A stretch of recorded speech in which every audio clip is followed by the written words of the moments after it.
Rob, it's delightful to be here today. You're the Chief Exec of Trunki. I have your book here, which is very exciting, and I'd recommend it to everyone. We're at the mothership of Trunki, and obviously you've got the whole array of products here. You've been on this amazing journey, a journey of resilience, a journey of keeping going when it gets incredibly tough. You've been in front of the dragons. You've been awarded with an MBE. Rob, we're going to unpack this journey and find out more about you and where you've had this amazing experience. So thank you for taking the time to be with me today, Rob. Great, I'm happy to share it. Brilliant. So Rob, I think you and I both know we've had a shared experience of being in Newcastle. I was at Newcastle Uni and you were up in Newcastle with your product design course. How did you actually end up in Newcastle all those years ago? What actually brought you there, and how did this whole journey begin? Well, I guess it starts, a pinnacle moment was when I was about 14, and that was when I made this career choice to become a product designer. But predating that, I was struggling in school with dyslexia. I've always been very creative. I love using my hands, I love watching my dad build things. He was a retail interior designer, but an incredibly talented carpenter. And at school, high school, there was just graphics and CDT, craft design and technology. So I enjoyed those subjects, but really started thinking what professions there were out there for designers, and stumbled across product design. And within the sort of more middle-aged product design community, there's a famous book by Richard Seymour and Dick Powell, which was about marker rendering and how to create these amazing looking products of mainly consumer goods. And that just caught my real attention. And I thought, that's what I want to do. I want to design the future. So from 14, it was then planning out how I needed to get to university. And at the time, the best course in the country was up at Northumbria, where now famous Jonathan Ives of Apple fame studied as well. Did you ever get to meet Johnny, or was he always separate? I met him once, not at university, but when he was giving a talk many years ago. It was just a brief chat. Brilliant. And you're at Northumbria University. So where did Trunki come from? Did that just appear one day when you were on the course, or what was the story there? It was the second year. It was a 4-year course, sandwich course with work placements. And in the second year, we were asked to enter a national luggage design competition that was run for students across the country, sponsored by a big plastics manufacturer, BASF.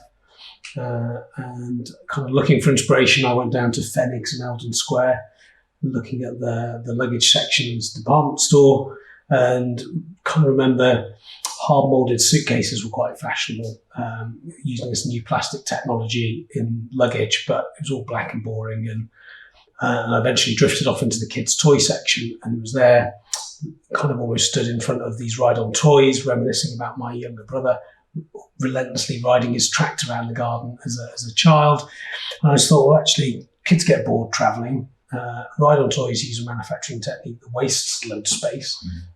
This adult technology that's on fashion at the moment is injection molded suitcases. Why not marry the two together and create a ride-on suitcase? So that was the eureka moment. And I went on to win the competition in '98. And my first adventure into business was really from the judges, who said, "Do you know what, Rob, you've got quite a commercial idea here. You should try and license it." So I thought, oh yeah, that sounds great. I'll approach Carlton, back then the UK's largest luggage manufacturer, and pitched Trunki to them. Told them we're going to revolutionise family travel together. And they very politely told me they're in the business of making luggage, and I invented a toy. So undeterred, I thought, well, that gives me another option. I can chase down toy companies, and eventually toy companies were telling me I'd invented a piece of luggage and not a toy. So it was a very unique product that didn't really fit in either market. So that was quite a struggle to try and find to get it off the ground in the end. So to pick up the timeline, had this happened while you were at university, or was this coming at the back end of university? So I started approaching manufacturers during university, and carried on afterwards. But my first job out of university was over in Taiwan, working for a company called the Chinese Productivity Center, and I was kind of like a design slave, chucking out all sorts of designs for consumer products, which was great to have these briefs, but all these companies had heavily subsidized design consultancy from the government, so they kept asking for more and more, and I never got any direction of, well, here's an idea for a range of hands-free kits. What do you think? And it's like, oh, we'd like to see some more, rather than, oh, we like that grey one, or we like the use of steel on that one, or it's got no direction. So it's a bit like a headless design chicken. And did you work in consultancy for a while in Taiwan? Did that take you anywhere else? After that, I travelled to Australia, tried to find a full-time job as a product designer, but couldn't find any. So I ended up, from the age of 14 to sort of early 20s, realising I'm going to have to find something else I can do to pay the bills, and ended up doing door-to-door sales of Chubb security systems and working in a call centre trying to sell cheap telephone lines. But that was a great lesson on selling, and learned some good sales techniques, although I was a useless salesperson. And you did a stint in the US as well, is that right? Yeah, I had an amazing time when I was 19, doing the internship in New York. That was just incredible. One thing that blew me away in the book, it was actually reminding me about many of my friends in sales, that whole ability to create opportunities and how you'd often approach new businesses. Could you share with me about how that journey goes in terms of the relentless nature of finding new opportunity? Yeah, like I think the thing that I realised when I was in Australia doing these jobs is I'm great at selling something if I'm passionate about it, and I really struggled to find passion with cheap phone lines and Chubb security systems. But selling myself as a product designer, I'll do that till the cows come home. So when I got back to the UK, I was struggling to find full-time work. So it was the end of the last recession in 2002. But I'd phone up all the leading consultancies, say, oh, I'm in town next week. I'm an award-winning designer that's been working in Taiwan and New York. Would you have 5 minutes just to have a quick chat? And I wasn't round the corner that day. I was back in my parents' house up in Chester. But if they said yes, I'd be on the train, getting down there and pimping my wares. I think you'd be amazed to know how many of my clients have the same approach to business. There's often not an opportunity around the corner. It's very much been calculatedly created. But yeah. So you've done the consultancy, and one thing I find, Rob, I've met and interviewed many engineers over the years, and many have good ideas, but there's a difference between having an idea and actually commercializing an idea. How did you actually take it from when those judges were saying that's a cracking idea, you can license it, right through to having the horsepower from your side to drive it through and actually get the first opportunity? What was that journey like? Well, the first opportunity happened through, I was still keen to license the idea because I wanted to carry on working in design consultancies, learning on the job and getting lots of varied experience in different product categories. So I was still keen to license it. I ended up coming back from Australia, couldn't really find any full-time work, as I said, freelancing for some consultancies, but ended up really wanting to spend some time getting Trunki off the ground again. Ended up in the job centre and got put on a few starting your own business workshops, but that really didn't touch the sides. It was the Prince's Trust that I reached out to that really were very instrumental in those early days, giving me some great mentoring in a bit of cash to get the business off the ground. And with that, I ended up securing a licensing deal with a toy company in 2003 who loved the idea. We quickly signed a global licensing deal. I spent nearly my entire £4,000 from the Prince's Trust on legal fees, drawing up a technology transfer agreement, and they had global rights to make me a millionaire. Fast forward 3 years, they'd made me $9,000, and they had failed miserably to get the product to market. They only had one customer in Saudi Arabia.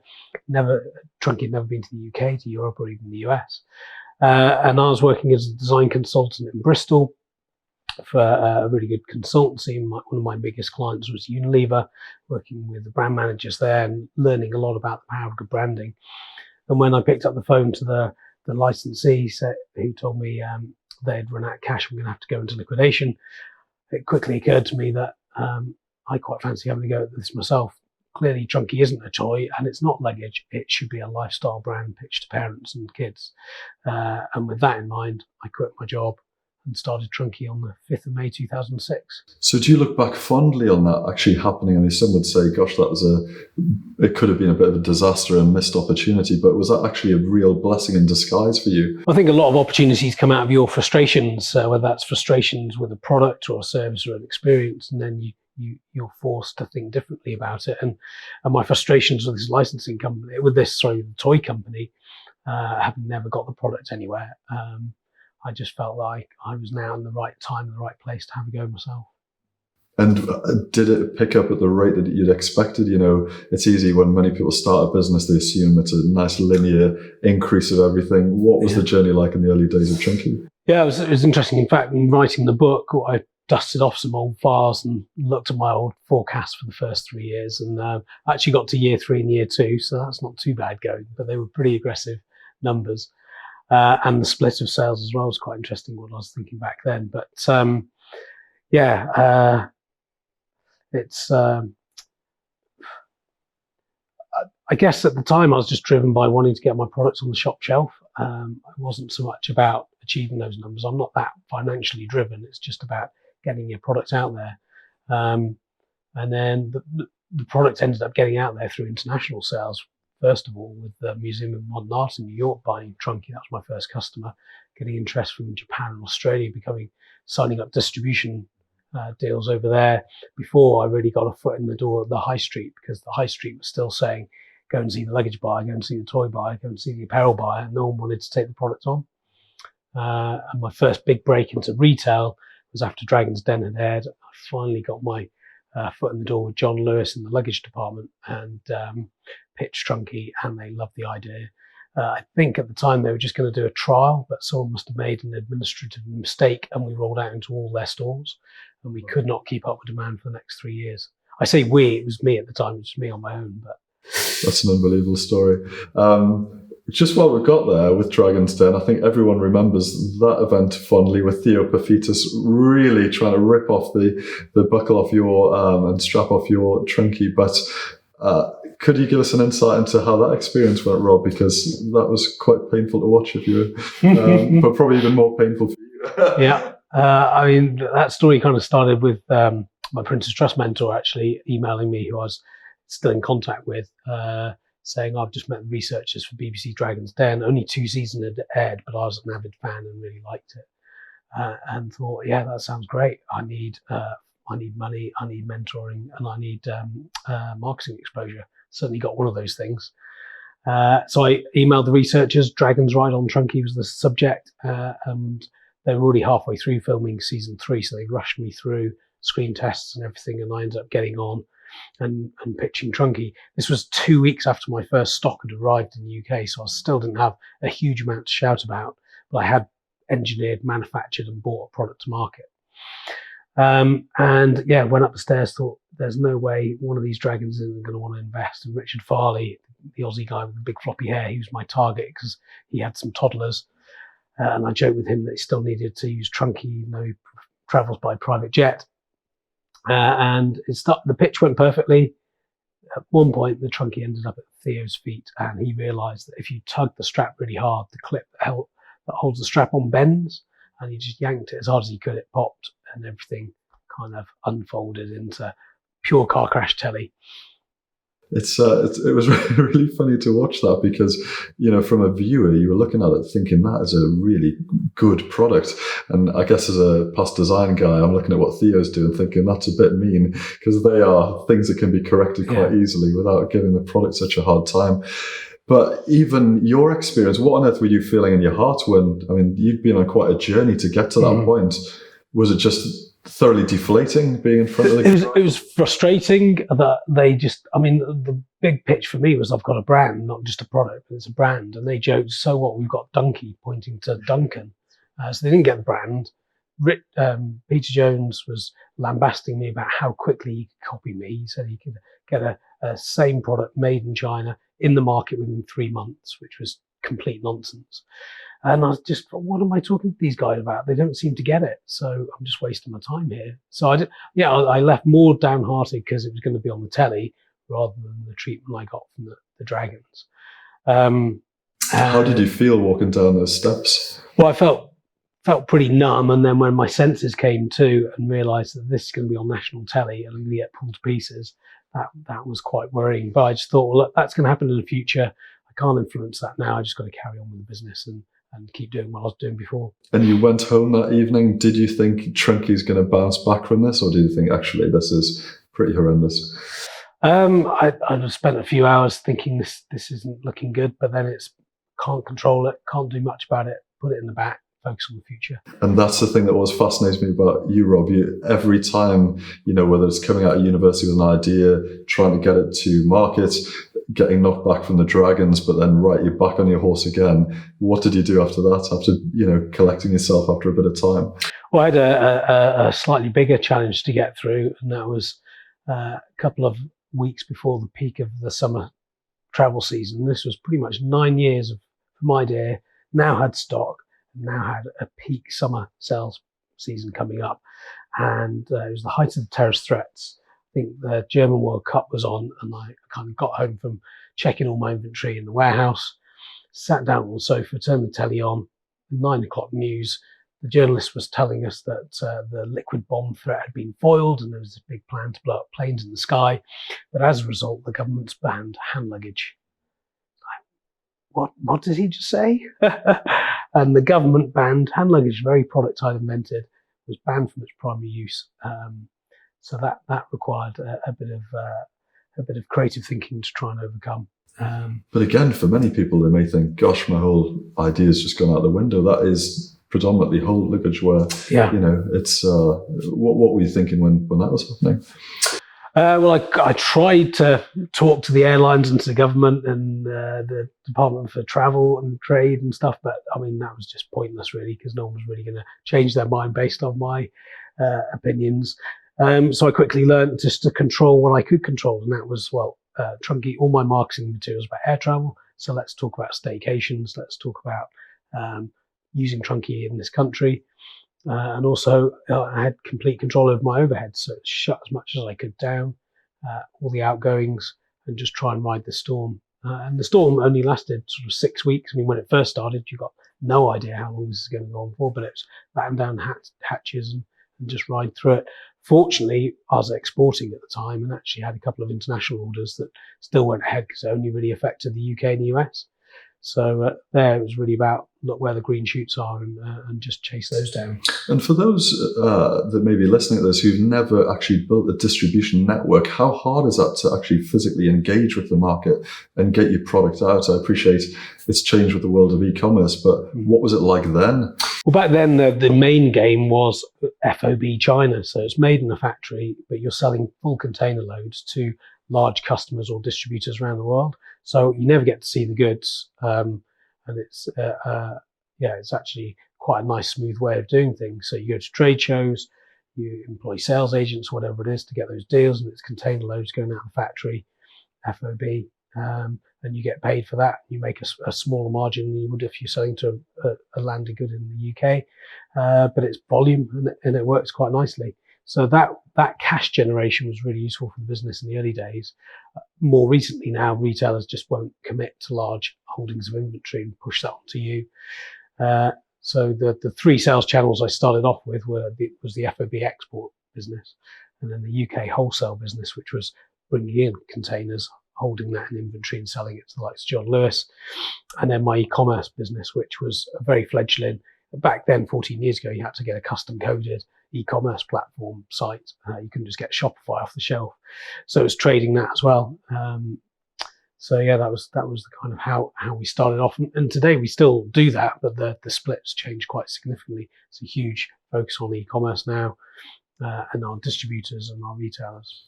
And just to go back in time, when all this was going on, how big was your team when it was starting to really get off the ground and you got into China? So manufacturing's in China as well at this point? Yeah, manufacturing was in China back then. It was me to start with, and 6 months in, I hired a guy to help out. His title was sales and marketing manager, but actually all he ended up doing was operational stuff, because in startup there's so much time spent on ops. Then it was building the team up, and I kind of learned quite early on that business was all about people. And I'd worked in an industry where you just work hard every day, you're really passionate about what you do, and you'll eat pizza in the office every night. And then when a couple of my first employees were knocking off at 5:30, I was thinking, where are you going? I'm getting pizza in. And I had to really understand how most people think, and they're not as driven as me, and how am I going to inspire and lead them? So that was an interesting journey to go on. It became quite simple. You just got to have a really clear purpose, find people who share that purpose. For us, it's not making plastic luggage, it's making products that allow parents and carers to take their kids off exploring the world, and now every day with our wider range too. And then finding passionate people, not necessarily the most experienced. I certainly couldn't afford experienced people at the time, but actually you can train people up, but you can never teach passion. So yeah, it was building a team like that got us to a good place. And then it was time to upskill the team, and we had to go on our next journey of getting some more experience in, but always looking for those passionate people. And often when I meet, entrepreneurs where they're starting off a business, I mean, you'd come from a product design background. Did you quickly feel as though you were lacking skills from business in certain areas when the business was growing at such a rate? Yeah, but I mean, business is just about problem solving, and I'm a natural problem solver. That's what product design essentially is. So it was just solving problems. Yeah, lots of people are asking what we should be doing, and it's like, I don't know, I've not done this before, but let's think about it and seek out advice and help in areas where you don't know stuff. So yeah, very steep learning curve. And actually, I joined a local CEO group, support group. And I remember on my first day with them, I sort of stood up, told them who I was. And I said why I wanted to join the group, and I said I'm tired of winging it, and I want to learn how to do it properly. And they all laughed and said we're still winging it today. So that was really reassuring. And then yeah, it's just using common sense. It's so true. I think the number of execs I interview who like to give the impression of knowing it all, but are often hiding behind various things where they're slightly weaker. And going back to your chap from the Prince's Trust, has he been a regular mentor in the journey of Trunki as you've expanded, or has that changed and you've needed to? No, it was only in the very early days that I was engaged with him, and we occasionally keep in contact now. But it was trying to find people with experience then in retail sales and baby products. But actually in the industry, I mean, the luggage industry doesn't really exist in this country. There's a baby product industry, the toy industry, and being in those, talking to fellow exhibitors at trade shows and building up a network through that, we all kind of share our war stories and possibly good partners to work with in different countries. And yeah, it's just quite a nice, open and engaging community to learn from. And even when you get stuck now, do you feel as though you can reach out to a network of other friends or other entrepreneurs who can close the gaps or anything that you need to know, Rob? Or yeah, definitely. There's a couple of little groups of CEOs that we meet and chat. I've always had a business coach as well, that stroke personal coach. So yeah, I think that was a really valuable tool, not just to help solve a lot of those people issues in the early days, but also to try and remind me what I'm doing it all for. And I've been going 100 miles an hour at building this business without any real thought to why am I doing this, other than I just want my product out there. And that really gave me a clear vision of what I wanted to create personally for myself, which was a family. I think one of the things I was really struck with your book, Rob, was how you did open your personal life, and how that linked in with business. Even the 65 roses, where does that come from, and why is that relevant to your journey? Well, the 65 roses is quite often what children refer to the genetically inherited disease cystic fibrosis, and that's the disease I was born with along with my twin sister. And I do a lot of business speaking, giving keynotes and management training on innovation and marketing and stuff, and tell my story about resilience. And everyone always says, "Oh, you should write a book about this." And I never really had the time to think much about it. But then I've had a lot more time recently, spending more time with my family, and I thought maybe now's the time to start thinking about a book. But actually, if I tell my personal story, which I never really talk about at all, it may have a wider appeal and may help give people more tips to be more resilient and to try and encourage people to not fall over when the world falls apart, but to try and pick yourself up and move forward. I think, certainly over the last year, resilience has been such a key word, but even the fact that, Rob, you've been so open about the challenges in your personal life. I mean, many people who they'll have problems in business life, but they won't often link that to why things are happening in personal life. So, from a reader, it's really encouraging to see that, you have been so sharing of what is driving you. But well, a common question I get at events when I'm speaking in the Q&A is, what drives you? And it actually was the death of my twin sister when we were 16. So that life-changing event really made me realise I've got to make the most out of my life, and that's my kind of driving force. And even now that's just continually driving you on, Rob, with the whole journey even to this day. Yeah, it's certainly there in my DNA, and now it's more about the kids that I've got. So I've actually don't work full time in the business anymore. I wanted to be around as a father, so I now work 3 days a week in the business, which gave me time to explore the book, explore other opportunities, and spend some great time with the kids, which I can still say now, despite having spent an awful lot of time with them in lockdown. It's just great. I mean, they're 6, 4, and 1, so they're still really young and just loads of fun. I did an exec interview recently where the interviewer was saying if you hadn't put your kids up for adoption by the end of lockdown, you'd probably done quite well. But it has been an interesting time.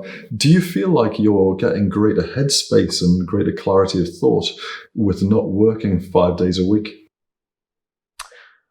That's a good question, yeah. I think you see the bigger picture a lot more rather than all the small detail.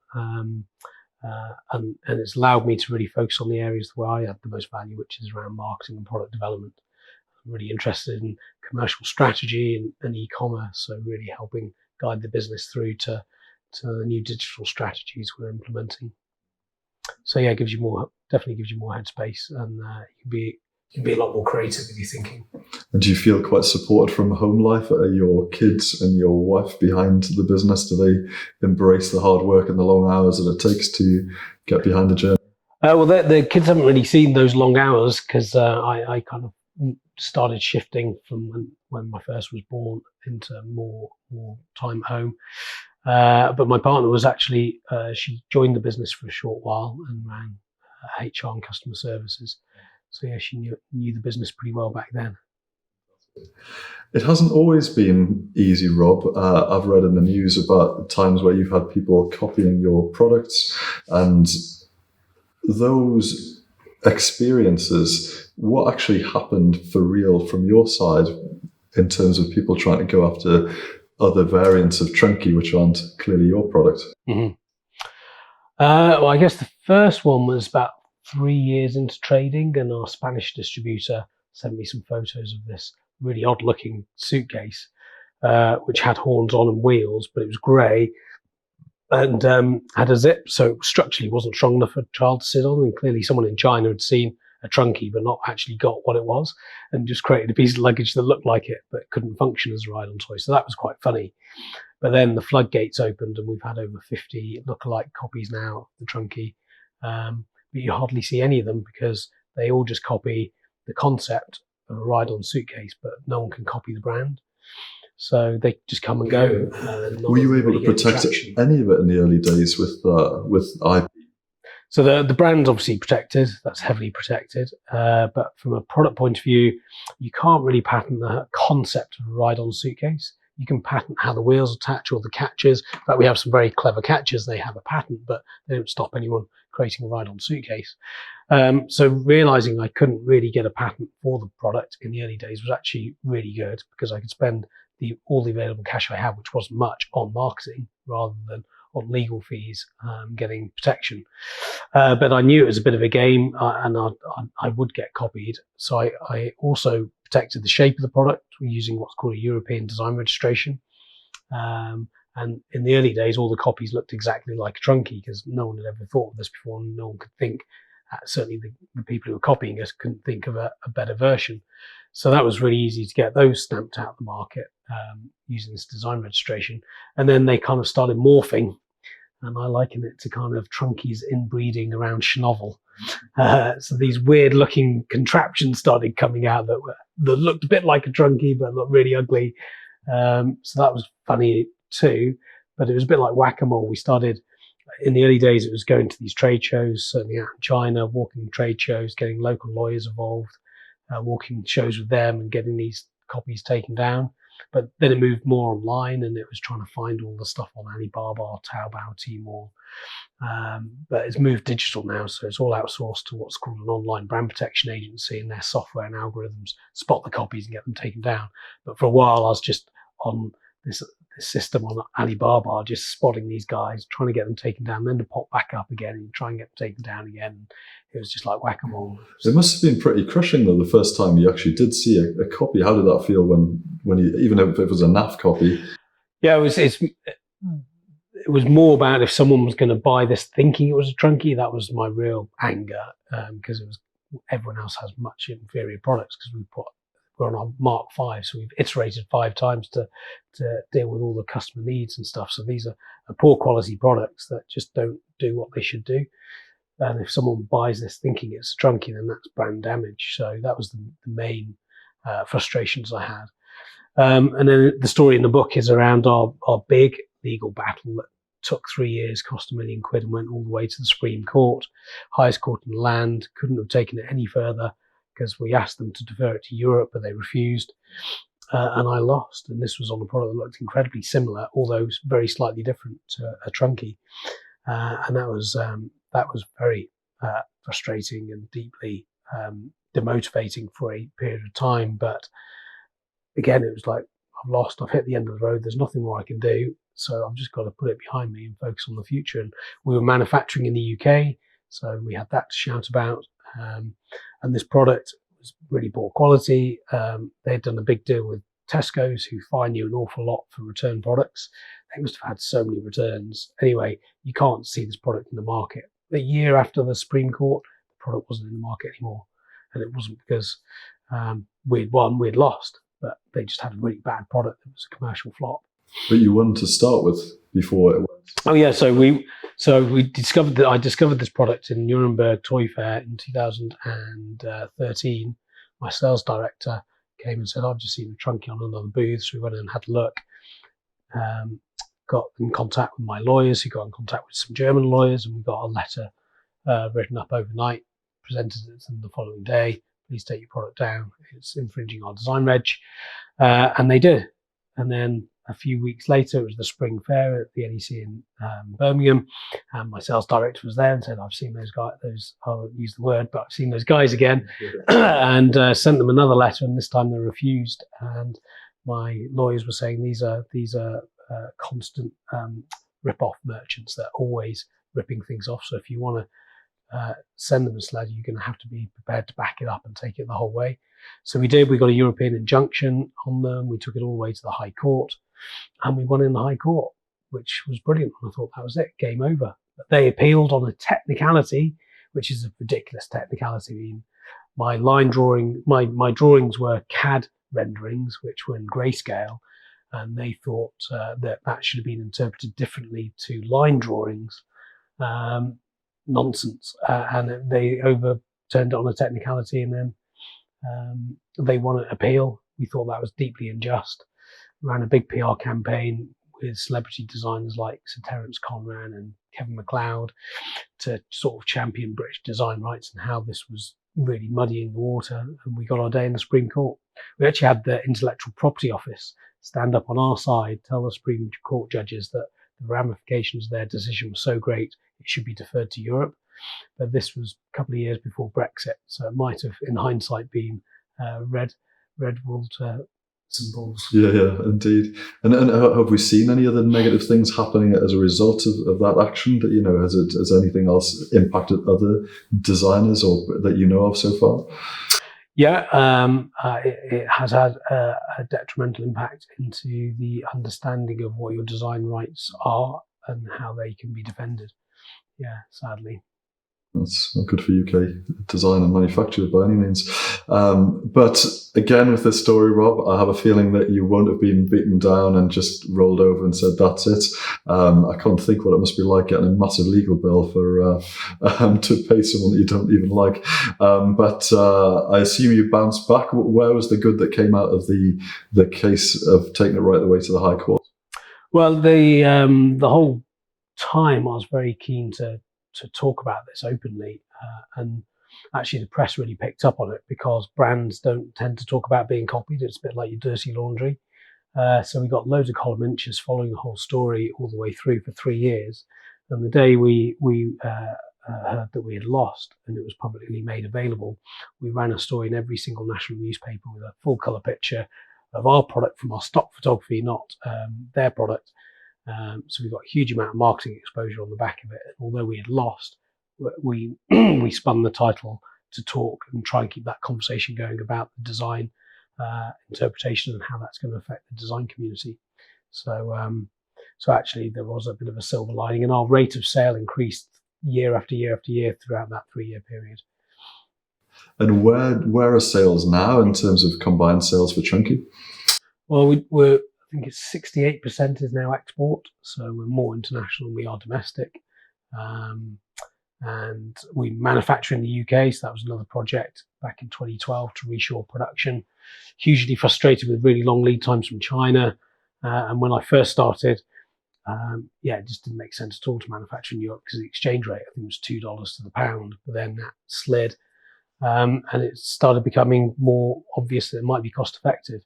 It wasn't the case of manufacturing the Chinese one in the UK. We ended up re-engineering the whole product to take out 25 metal parts, screws, pins that hold it together to just what's called snap fit it together.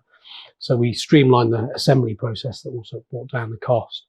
And we're shipping quite a large, bulky product that doesn't have a high value. So sometimes it can be 10% of our cost price can be shipping. So take all those into account, and it became apparent that we could actually make it in the UK. And that's a whole nother story of bringing back production. My PR vision again was let's have trunkies rolling off the assembly line with Union Jacks on. It's the London Olympics. There seems to be some good spirits around the Union Jack for once. So let's get a low cog license, get an official license for the Olympics, printed up in the turquoise and burnt orange. And we had every major national TV network down at the factory filming the trunkies rolling off the production line, which was great. Fast forward to the end of the year, the factory just couldn't keep up with our orders. And it was really frustrating, and it turned out they were really in trouble and went into administration. So I was really keen about British manufacturing, saw there was a huge opportunity for more businesses to reshore, and to me it made perfect sense to buy the factory, secure those jobs. With our own facility, we could really innovate with the product, but also there's all this other business, third-party business the factory is making that we can still continue to make. So actually during COVID, the factory has had a bit of a drop in sales for the suitcase, but we've actually managed to massively grow our third-party business. A new customer came along during COVID who make cycling helmets. They're booming at the moment, so we're making cycling helmets along with ambulance helmets, alarm covers, high-precision technical parts that go in the automotive industry, a whole range of stuff. So, yeah. How much is the aviation sector impacting your gross sales at the minute? It's had a pretty hard impact. I mean, we did see things really starting to ramp up to recovery in August, but then with the travel bans again, that's kind of started to teeter off again. I mean, you still need a trunkie to go and visit grandma, and there's been lots of visits to grandparents recently. So, I mean, we've weathered that storm reasonably well. But yeah, the long-term outlook doesn't look so positive for air travel. So we've had to reduce our cost base to be able to get through at these lower levels for the next year or so. But one thing I know about you, Rob, you've never been tempted to scattergun and just have 20 or 30 products. You've always, identified a number of key, applications for where you can, sell in your products. How many products are you actually holding now in terms of your? We've got 9 different SKUs. So the suitcase being one, our car seat backpacks another. Actually, one SKU that's done phenomenally well during COVID is our toddler range. So we call them toddle packs. And they're leading range for toddlers that we've had for many years, and they do pretty well anyway. But during COVID, they've just gone crazy to help socially distance the toddlers. So that has been good. And we've also done a range of folding balance bikes and scooters that we license to Halfords. So again, another great product for lockdown and getting kids out and about. That's been doing really well. And frustrated about our main marketing not being relevant for so long because of air travel. It's, well, what is relevant for kids and getting them out and about? So a new product we're just about to launch is kids' face masks. But again, thinking innovatively about it, using antimicrobial fabrics, really high precision technical sports fabrics that are really lightweight, moisture wicking, hyperallergenic, but also kids hate having things behind their ears. So simply reinventing the way you attach a face mask and just having a simple strap with Velcro around the head. So yeah, that's just about to launch. We're really excited about that. And where will they be manufactured? Is that UK or?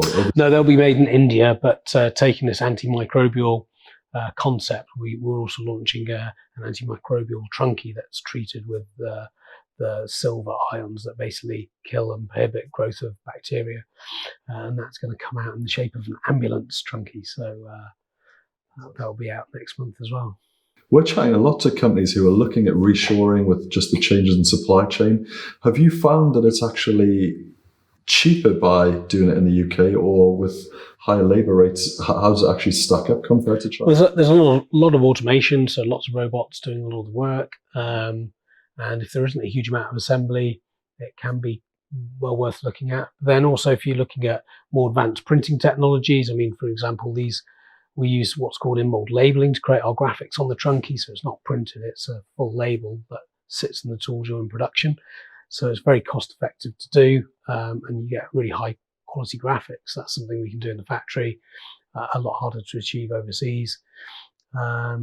I mean, I have been surprised that there haven't been as many businesses as I thought would be interested in UK production. But I think again, during COVID, we're seeing that mindset now changing.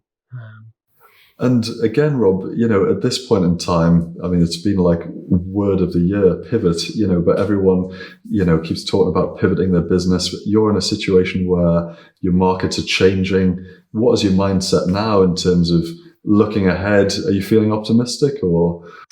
Well, we were halfway through a digital strategy anyway, transformation strategy anyway. So we've really seen that playing big dividends. And now there's no point in talking to a distributor to find out what's happening in the market. You just look at the data from Amazon essentially, and from your own websites and things. So I mean, we're lucky that we've had that kind of visibility of how things are happening, and that's our data point to see how quickly we're recovering.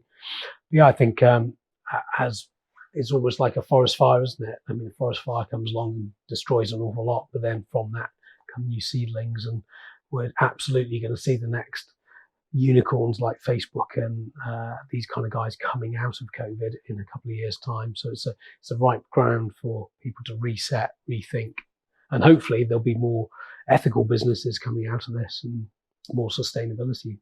Completely. And you've always had a very faithful following with your customer base. Are you still getting loads of lovely letters from your consumers that are buying your products? I actually got one today.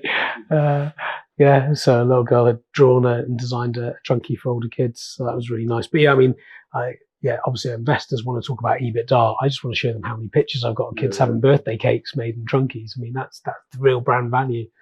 That must be wonderful every day, kind of, getting that kind of feedback. So rewarding to have a product that it isn't just a product, but this is the whole lifestyle, isn't it? It engages with people's lives. It's not just, a plastic box. It's something that people are going on a journey, going to France. I mean, hence why I'm here today, because I've come back from my holidays to the south of France. I thought, do you know what? I need to interview Rob because I've just had my 2 kids on trunkis, and you do. Well, a great tool we've kind of now used. I mean, a lot of businesses talk about their purpose and their vision statements and have them written up on the walls, but they just stay in the office. I mean, it should be cemented throughout the brand and your businesses.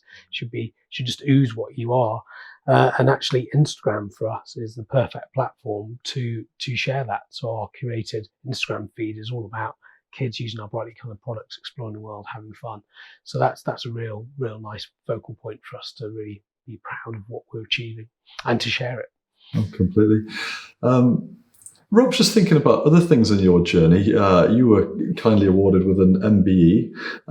How did that come about? And could you tell us about that experience? Well, yeah, that was a very bizarre coming to hear about that news, because I was actually on my first holiday in 5 years from starting the business with my partner, Catherine, and we decided to go to Cuba, where there was pretty poor internet connection.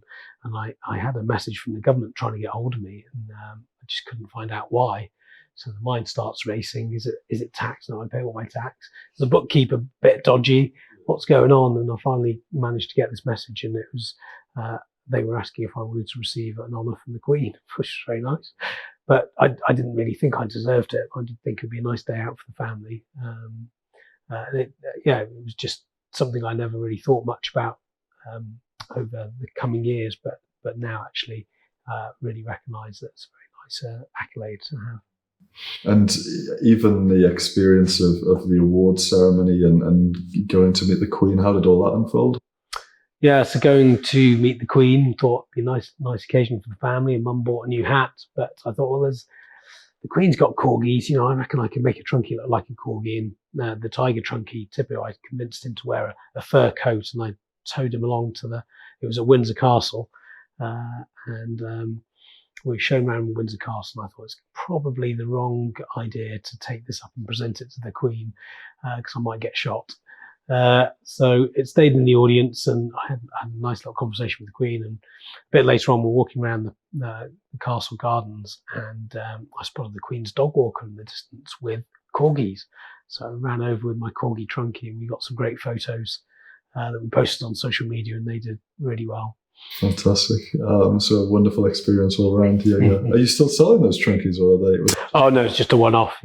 Literally double-sided tape fur to a Trunki. Sounds like that might be a collector's item down the line.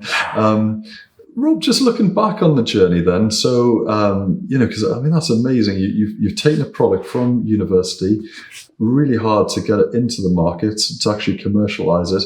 You've had massive legal battles. You've been through Dragon's Den.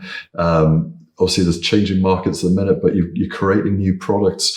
What does, coming back to that whole thing of success and even looking back on the journey, would you have changed anything so far if you'd had time to repeat your life and go through it again?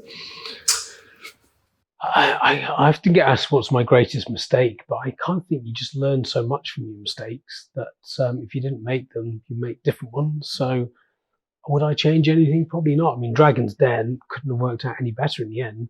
At the time, I should have invented a time machine, not ride on a suitcase, but it worked out perfectly. If we hadn't taken the thing to the Supreme Court and had a big legal battle, would we have a lot more copies on the market? I don't know.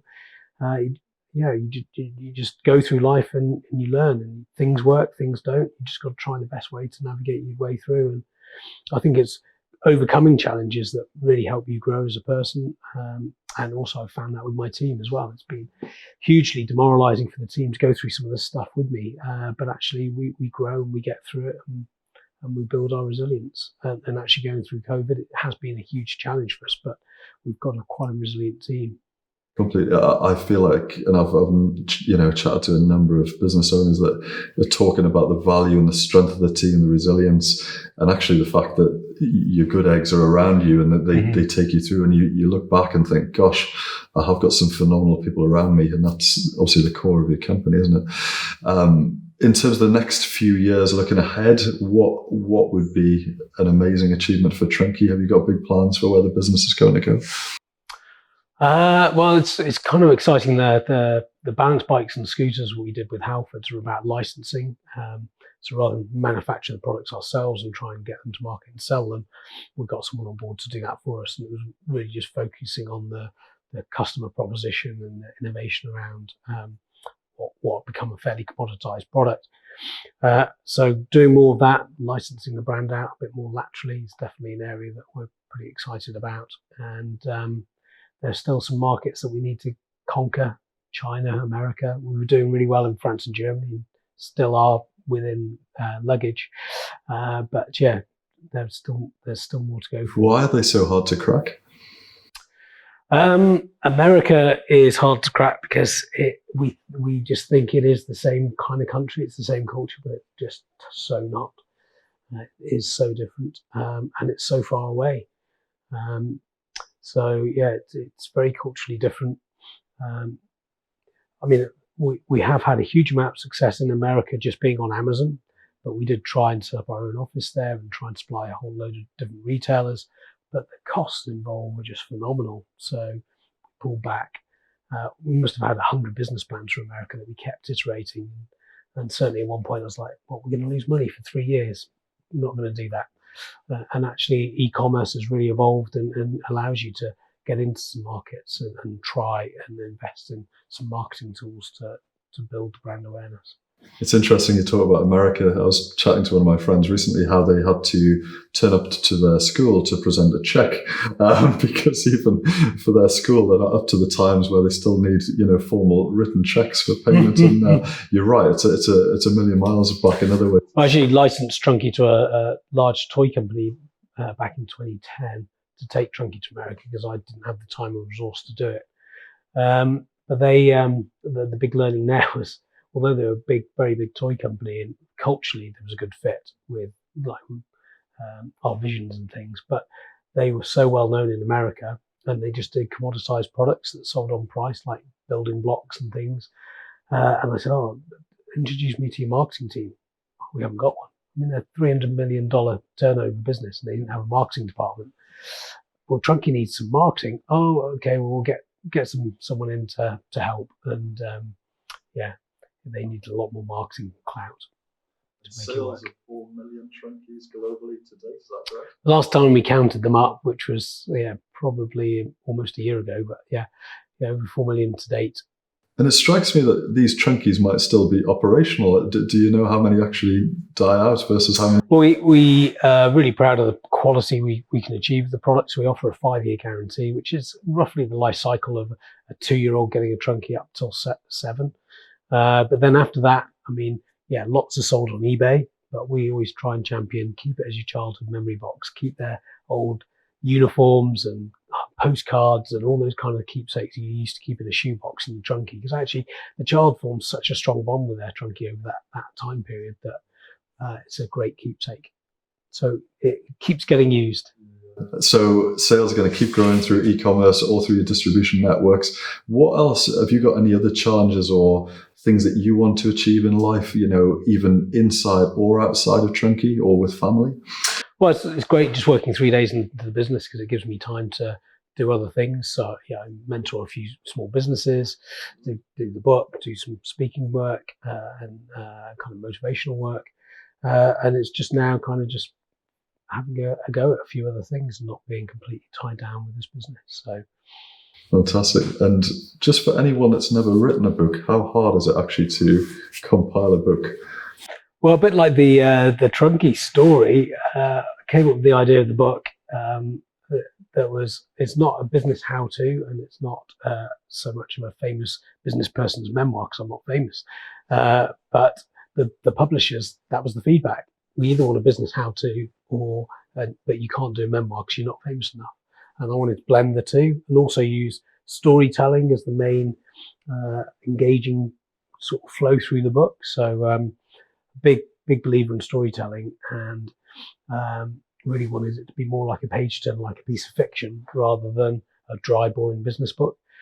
So I partnered up with Dr. Peter Hughes, who's a psychologist, entrepreneur, marketeer, and he helped ghostwrite the book with me. And he took my story, and we argued fiercely over certain elements that didn't make the story, but it was all about trying to engage the reader to not want to put the book down.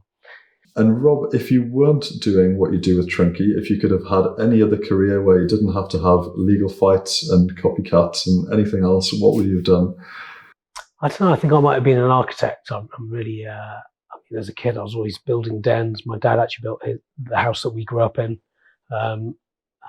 Really interested in the built environment as well. So maybe I'd have been an architect. Absolutely. And if people want to engage you as a speaker, Rob, if you aren't working in the day-to-day job of Trunki, how do they go about engaging with you for speaking events? Yeah, just check out my website, roblaw.com, and you can find all the details there. And if you want to follow my journey, follow me on Twitter and Instagram, and feel free to connect on LinkedIn. My handle on those channels is @TrunkiDaddy. Oh, brilliant. What a lovely name. Well, Rob, it's been delightful to spend the time with you today. I'm very excited about your journey. Obviously, I've known of you for many years, and I'm delighted to be with you today. I hope to get back again, Rob, hear more about your journey, hear more about your sales, and who knows, the next time I may be coming back from France again, we can sit down and share stories. But thank you so much for your time. I look forward to catching up soon. No, pleasure. Thanks for coming. Cheers, Rob. Thank you.